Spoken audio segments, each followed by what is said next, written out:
des amateurs de sport. Avec la fermeture des salles et les mesures visant le coaching personnel, nombreux sont ceux qui ont dû s'adapter pour conserver une activité physique. Mais le saviez-vous ? Plusieurs structures sportives sont implantées dans différents quartiers de Monaco pour vous permettre une pratique en plein air. Tour d'horizon avec Alexandra Pani et Orazio Gaggino.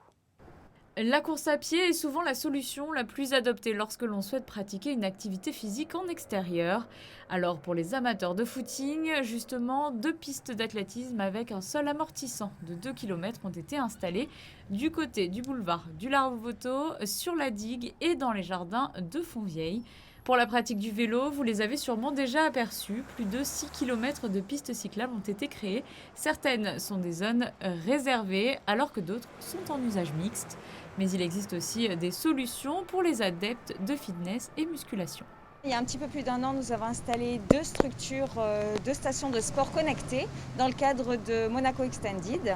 Alors des stations connectées, c'est-à-dire que chaque agrès comporte des capteurs qui détectent les mouvements. Et ces capteurs sont reliés à une application, donc l'application Monamove, que vous pouvez télécharger sur un smartphone.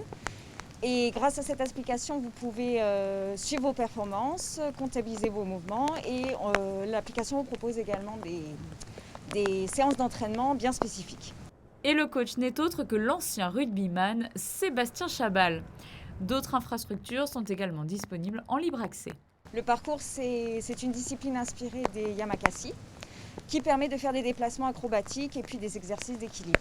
Nous avons 13 aires de jeu qui sont réparties sur toute la principauté, donc gérées par la direction de l'aménagement urbain. Et parmi ces aires de jeu, nous avons un skatepark qui est sur le toit du parking des pêcheurs, donc pour faire tout ce qui est sport de glisse. La star américaine du skateboard Tony Hawk a même fait un passage. Plus récemment, c'est un city-stade qui a vu le jour sur l'esplanade des pêcheurs. Des structures en accès gratuit et qui sont bien entendu désinfectées chaque jour.